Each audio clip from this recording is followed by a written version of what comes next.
This is Insco, and this is my review of the Wilderness System Tempest 170. So I've had this boat for about 5 months now, and man, let me talk to you a little bit about it in case you're maybe thinking about getting this boat. First of all, it has 3 hatches. It has one right there where you can store a lot of stuff if you're out camping, just out, taking a day trip. Man, so from right here to the end of the boat, you have storage room. You have a dry or a day hatch, which is conveniently located close to the cockpit. You can just reach back, get whatever stuff you need out of here. And then it has a 3rd hatch with a wall being right here all the way to the back of the boat. I think according to what I heard, you can store about 150 pounds of equipment in this boat. Look at the seat. The seat is something that, man, this seat is hard to beat. This seat is very, very, very comfortable. It's very soft. It's very adjustable. You can adjust, you can customize this seat to the exact feel that you need when you're out paddling. The Wilderness Systems 170, I will tell you honestly, this was not my first kayak. I have 2 kayaks. The other kayak is an 11-foot kayak made by Dagger. This Wilderness Systems is 17 feet long, 22 inches wide. Now there's some pros and cons to getting a boat this long, and well, let's talk about it for a second. So here I am with my Wilderness System Tempest 170, and let's talk about what you're going to get when you get this boat. So this boat has what they call amazing secondary stability. Primary stability isn't that great, and what that means is when you initially get in this boat, I remember the first time I got into the boat, I felt like it was going to tip over. You almost feel like you have to balance yourself in the boat. In actuality, it has a secondary stability that's going to keep this boat right side up. Once you kind of get used to the boat and you realize that, hey, it's not going to tip me over, I'm not going to go into the water, you kind of get more comfortable in it. I would say if I was a beginner, like I was a beginner back in September of last year, I got another boat, another kayak, much wider, much more stable.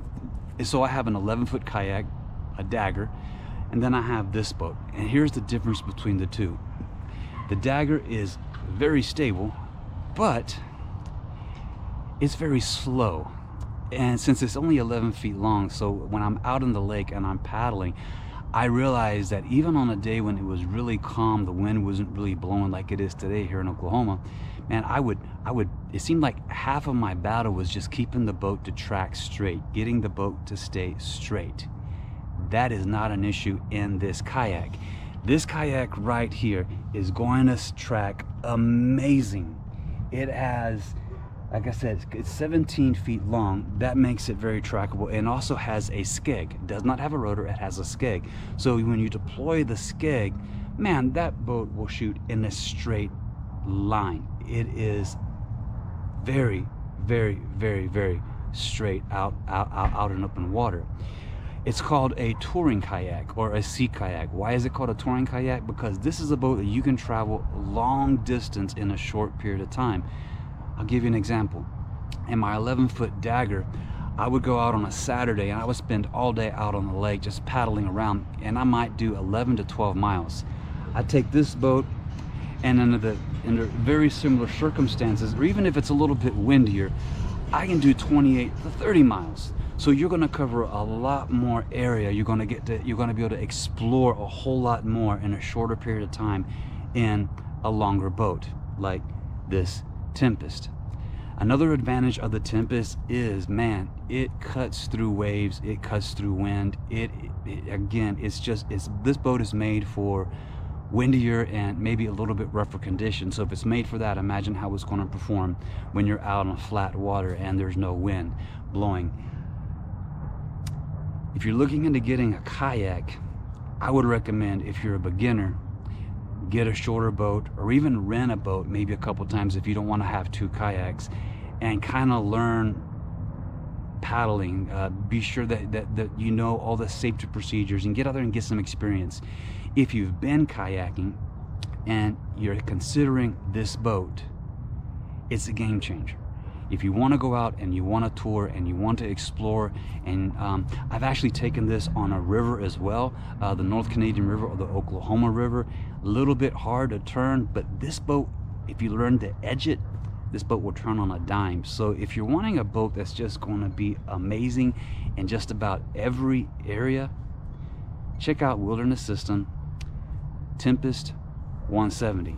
I also want to throw a shout out to Oklahoma City Kayak. Man, if you're in Oklahoma City and you need a good boat or whatever it is you need, accessories, check out Oklahoma City Kayak. Google them in Oklahoma City. They have everything you're going to need, and they are extremely, and I mean this, very helpful. They will go out of their way to make sure you have an awesome experience and you get the things that you need, and they'll even tell you when you don't need something, which makes them super honest. So guys, that is my Tempest on the Wilderness Systems Tempest 170. If you have any questions or comments, leave them in the comment section below. I would love to hear from you. I'm going to be uploading this video here shortly, and then I also am going to upload a video I took today out on Lake Stanley Draper paddling this boat. You'll also get to see how fast it is. It's a very fast boat. Guys, please leave a comment, give me a like.